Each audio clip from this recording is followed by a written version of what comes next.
Hola, que Dios los bendiga. Vamos a ver otro consejo de la palabra de Dios.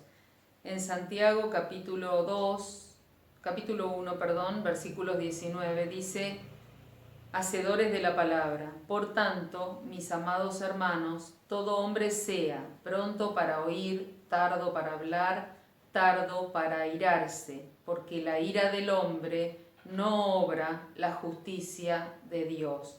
Por lo cual, desechando toda inmundicia y abundancia de malicia, recibid con mansedumbre la palabra implantada, la cual puede salvar vuestras almas. Vemos cosas interesantes en estos versículos. La Biblia dice que seamos prontos para oír, tardos para hablar y tardos para airarnos. ¿Qué es airarnos? Airarnos es enojarnos. Entonces dice: por lo tanto, mis amados hermanos, es un consejo que nos da la palabra de Dios, todo hombre, mujer, sea pronto para oír. Fíjense que Dios nos dio 2 oídos y una boca. Generalmente nosotros hacemos uso de la boca y poco de los oídos. Entonces, la Biblia nos enseña cómo relacionarnos con los demás de la manera correcta. ¿Cuál es la manera correcta? Que seamos prontos para escuchar. Puede ser para escuchar a Dios, y es muy importante escuchar a Dios en nuestra vida, pero también para escuchar a los que nos rodean, a nuestra familia en primer lugar, a nuestros hijos, a nuestro esposo, a nuestra esposa, a nuestros padres, hermanos, lo que sea, a nuestro prójimo. Entonces, seamos prontos para oír, seamos personas que escuchan la necesidad de la otra persona de manera respetuosa. ¿Qué otra cosa nos dice la palabra? Prontos para oír, tardos para hablar. Muchas veces la otra persona ni siquiera ha terminado de hablar cuando nosotros ya le damos una respuesta. Entonces, a ver, veamos el consejo bíblico. Dice: pronto para oír, tardo para hablar.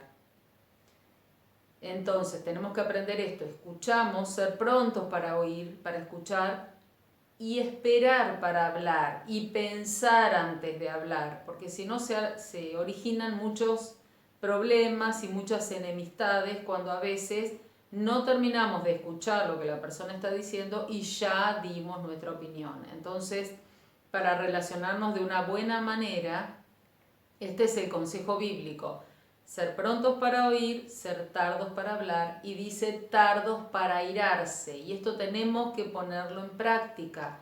Tardos para enojarnos, o sea, tardos para hablar, tengo que pensar antes de hablar, tengo que tratar de pensar qué cosas voy a responder, de qué manera voy a responder. Y por último dice tardos para airarse, porque la ira del hombre no obra la justicia de Dios. Entonces, si yo me enojo, cuando yo estoy enojado, dice que no puedo vivir como Dios quiere. No obra la justicia de Dios la ira del hombre, porque cuando uno está airado, está enojado, lo que hace es herir a los demás. Entonces tenemos que tener mucho cuidado para poder relacionarnos de la manera correcta. Y ahora estamos en Cristo. Cuando estamos en Cristo, estamos aprendiendo a través de la palabra a vivir de otra manera. Estamos cambiando nuestra manera de pensar para que cambie nuestra manera de vivir. Ya lo hemos visto esto. Entonces, ¿cómo cambiamos nuestra manera de pensar? De acuerdo a la palabra. Entonces, la palabra de hoy es esta: seamos prontos para oír, tardos para hablar y tardos para enojarnos. Y si nos enojamos, bueno, hay otro consejo en la palabra de Dios que lo vamos a ver mañana. Que el Señor los bendiga y los ayude a poner en práctica esta palabra, porque al ponerla en práctica va a ser de bendición sobre todo para las personas con las cuales vivimos, para nuestra familia. Y en este tiempo que estamos todos confinados en nuestras casas, poner esta palabra, aplicar esta palabra es de mucha bendición para que haya paz en el hogar. Señor, te damos gracias por tu gran amor, gracias por tus misericordias que son nuevas cada mañana. Te pedimos que nos ayudes a obedecerte, Señor, y poner en práctica esta palabra, Señor. Danos sabiduría, danos de tu gracia para hablar las palabras correctas, que traigan bendición al que las escucha, Señor. Te damos muchas gracias y te bendecimos. En el nombre de Jesús, amén.